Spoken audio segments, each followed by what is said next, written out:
नमस्कार। Glimpse of Indian history by doctor Mohanlal Gupta में आपका स्वागत है। आप देख रहे हैं ऐतिहासिक धारावाहिक कैसे बना था पाकिस्तान। इस धारावाहिक का उद्देश्य इतिहास के उन पृष्ठों को पूरी ईमानदारी एवं सच्चाई के साथ दर्शकों के सामने रखना है, जिनमें भारत की आज़ादी की लड़ाई आरंभ होने से लेकर पाकिस्तान बनने तक का घटनाक्रम सम्मिलित है। इस धारावाहिक में दिए गए तथ्य स्थापित इतिहास पर आधारित है। अब तक आप इस धारावाहिक की 14 कड़ियां देख चुके हैं। प्रस्तुत है 15वीं कड़ी। हिंदुओं पर विश्वास और मुसलमानों पर अविश्वास करते थे अंग्रेज अधिकारी। पिछली कड़ी में हमने चर्चा की थी कि अंग्रेजी नौकरी पाने के लिए हिंदुओं ने अपनी परंपरागत शिक्षा को छोड़कर अंग्रेजी शिक्षा को अपना लिया, जबकि मुसलमानों ने मुल्लाओं के बहकावे में आकर अंग्रेजी शिक्षा की जगह मदरसों में मिलने वाली मजहब की शिक्षा को पकड़े रखा। इस कारण अंग्रेजी शासनकाल में भारत के मुसलमान तेजी से पिछड़ने लगे और उनमें अंग्रेजों के विरुद्ध बगावती भावनाओं ने जोर पकड़ लिया।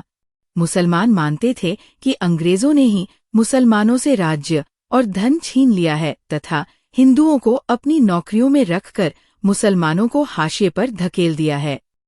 अशिक्षा तथा बगावत की भावना के कारण ही ईस्वी 1757 से 1857 की अवधि के काल के अंग्रेज अधिकारी केवल हिंदुओं पर विश्वास करते थे तथा मुसलमानों को संदेह की दृष्टि से देखते थे। ईस्वी 1857 के प्रथम स्वतंत्रता संग्राम के बारे में सर जेम्स आउट्रम का मत था। यह विद्रोह मुसलमानों के षड्यंत्र का परिणाम था, जो हिंदुओं की शक्ति के बल पर अपना स्वार्थ सिद्ध करना चाहते थे। V.A. स्मिथ ने लिखा है, ये हिंदू शिकायतों की आड़ में मुस्लिम षड्यंत्र था, जो पुनः मुगल बादशाह के नेतृत्व में मुस्लिम सत्ता स्थापित करना चाहते थे। विद्रोह के काफी समय बाद बेगम जीनत महल ने देशी शासकों को पत्र लिखे, जिनमें उसने मुगल बादशाह की अधीनता में अंग्रेजों को देश से बाहर निकालने की बात लिखी। इस कारण जेम्स आउट्रम और स्मिथ के कथनों में कुछ सच्चाई प्रतीत होती है।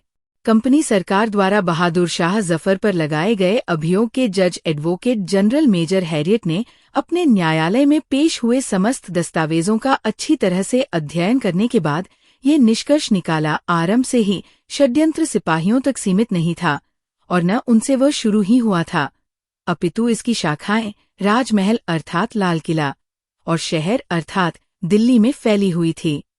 अंग्रेज अधिकारियों के अनुसार ईस्वी 1857 की क्रांति में हिंदुओं की अपेक्षा मुसलमानों ने अधिक बढ़-चढ़कर हिस्सा लिया था, किंतु इस सच्चाई से भी इनकार नहीं किया जा सकता कि इस क्रांति में देश के केवल 1/3 मुसलमानों ने भाग लिया था। बड़ी मुस्लिम शक्तियों में केवल अवध की बेगम तथा लाल किले का बादशाह बहादुर शाह जफर ही इस क्रांति में सम्मिलित हुए थे, जबकि व्यापक फलक पर नाना साहब, झांसी की रानी, तात्या टोपे, कुंवर सिंह और अवध के हिंदू ताल्लुकेदारों ने क्रांति का वास्तविक संचालन किया था। लॉर्ड केनिंग आरंभ में इसे मुसलमानों द्वारा किया गया षड्यंत्र मानते थे, किंतु बाद में उन्होंने अपनी धारणा बदल ली।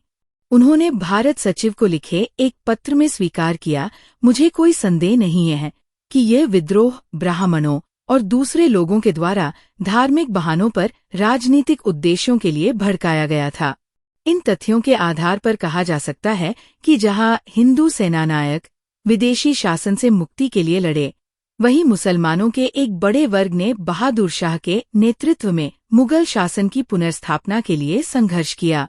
लॉर्ड केनिंग द्वारा प्रस्तुत इस निष्कर्ष के उपरांत भी भारत में नियुक्त अंग्रेज पूरी तरह हिंदुओं अथवा पूरी तरह मुसलमानों को इस क्रांति के लिए जिम्मेदार नहीं ठहरा सके, किंतु उनमें ये सामान्य धारणा बन गई थी कि ईस्वी 1857 की क्रांति में हिंदुओं की अपेक्षा मुसलमानों ने अधिक उत्साह दिखाया था। बहुत से अंग्रेज मानते थे कि ईस्वी 1857 का विद्रोह मुसलमानों द्वारा अपने खोए हुए शासन की पुनर्प्राप्ति का प्रयास था। इस कारण इस क्रांति के दमन के बाद अंग्रेजों ने मुसलमानों पर विश्वास करना बंद करके हिंदुओं का पक्ष लेना आरंभ कर दिया। शासन के इस असमान व्यवहार के कारण हिंदुओं और मुसलमानों के बीच दूरियां और बढ़ीं।